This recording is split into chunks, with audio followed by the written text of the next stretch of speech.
So hey everyone, welcome back to the channel.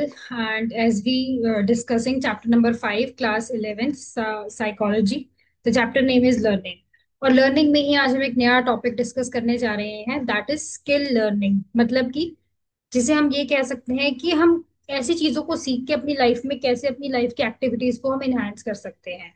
तो skill learning का मतलब है किसी भी एक्टिविटी को बार बार प्रैक्टिस करके ऑटोमेटिक और एफिशिएंट तरीके से करना। ठीक है।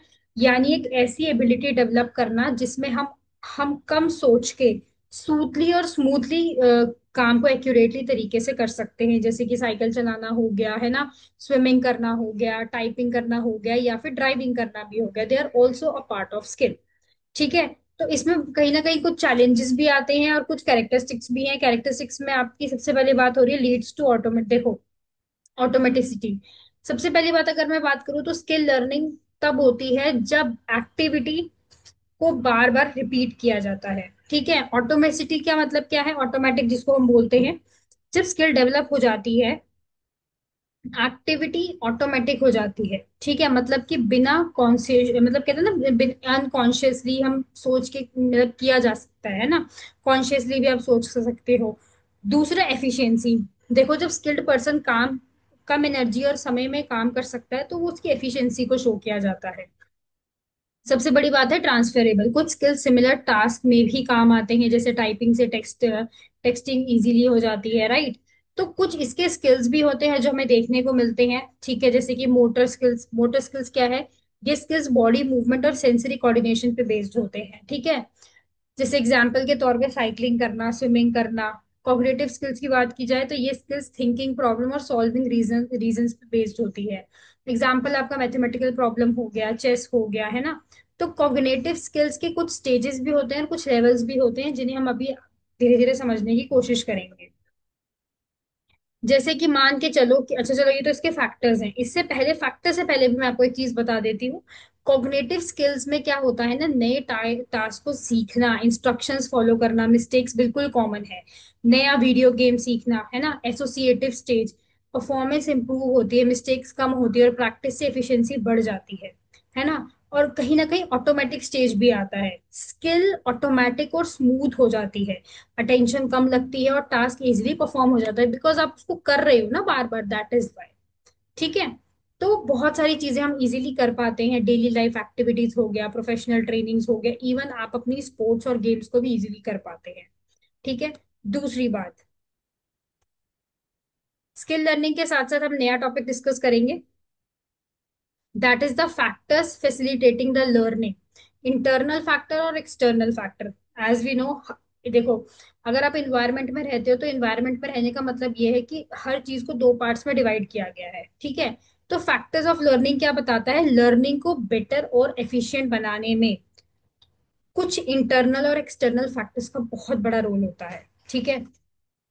तो इंटरनल फैक्टर्स में फर्स्ट इज योर मोटिवेशन। जब लर्नर में इंटरेस्ट इंटरेस्ट और डिजायर होता है सीखने का, तो लर्निंग फास्ट और एफिशिएंट हो जाती है। एग्जाम्पल के तौर पे, अगर मान लो एक स्टूडेंट है, एग्जाम में अच्छे मार्क्स परफॉर्म लेके आना चाहता है, तो वो इजीली कॉन्सेप्ट को समझ लेगा।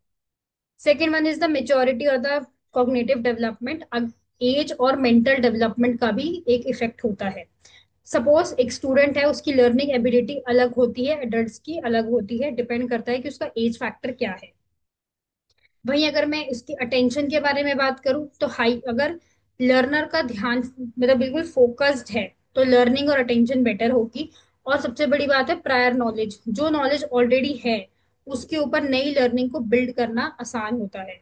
Second is your external factor. ये फैक्टर इन्वायरमेंट और सराउंडिंग से आते हैं, जैसे कि टीचर्स गाइडेंस। अच्छा टीचर और क्लियर इंस्ट्रक्शन लर्निंग को फैसिलिटेट करता है।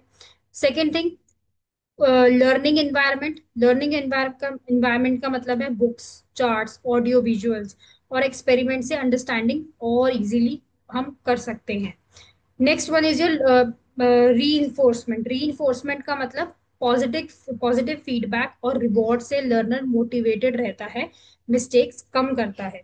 वहीं अगर मैं पीयर इन्फ्लुएंस के बारे में बात करूं, जैसे कि अगर पीयर्स मोटिवेटेड और हेल्पफुल हैं तो लर्निंग और इंटरेस्टिंग हो जाती है। तो आपका इन्वायरमेंट कैसा है, इंटरनल और एक्सटर्नल, ये बहुत ज्यादा डिपेंड करता है कि आप किस इन्वायरमेंट में ज्यादा फैसिलिटेट हो पा रहे हैं। ठीक है।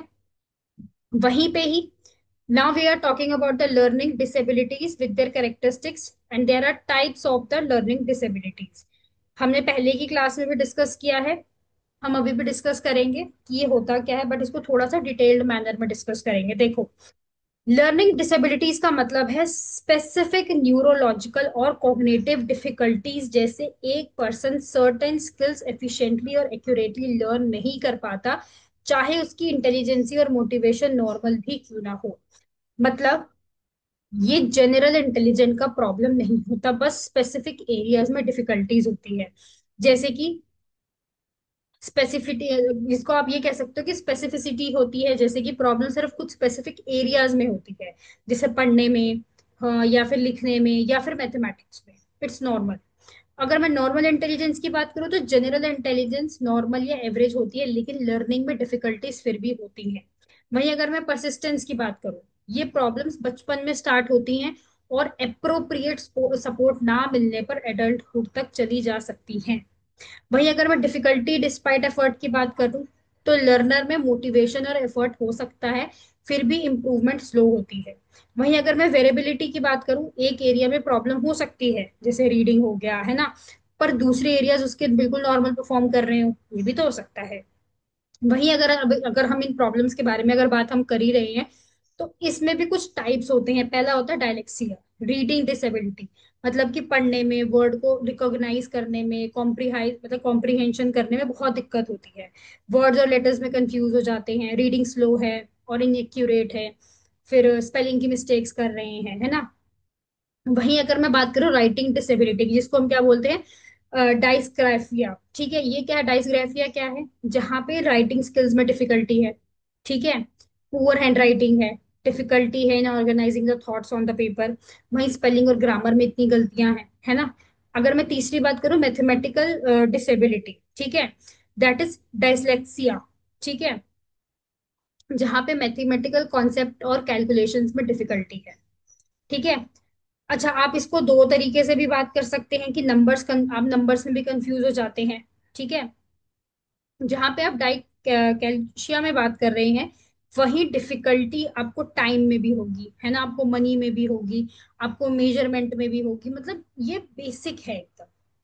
वहीं ऑडिटरी प्रोसेसिंग डिसऑर्डर भी होता है कई लोगों को, मतलब कि उनको सुनने और प्रोसेस करने में डिफिकल्टी आती है, उनको इंस्ट्रूमेंट रिपीट करने की जरूरत पड़ती है, साउंड या वर्ड्स कंफ्यूज हो जाते हैं उनके, मतलब उनको ओरल लेसन्स को समझने में ही इतनी दिक्कत होती है।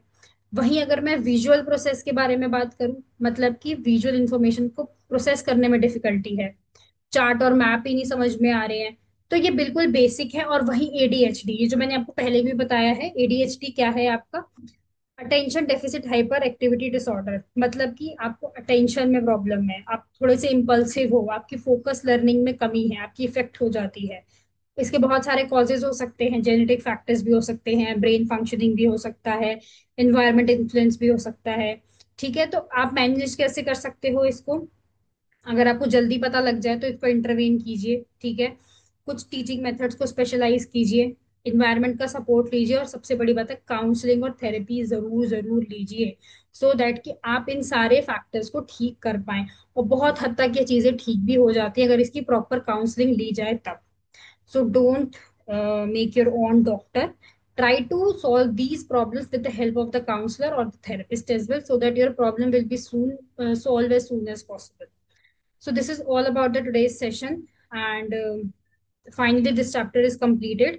And in the next video, we will discuss about very important questions of this chapter, so that you have to perform good in your marks in your examination as well. Okay. So bye everyone. If you have any doubt or something, you can ping me in the chat box. I will definitely help you. So bye everyone.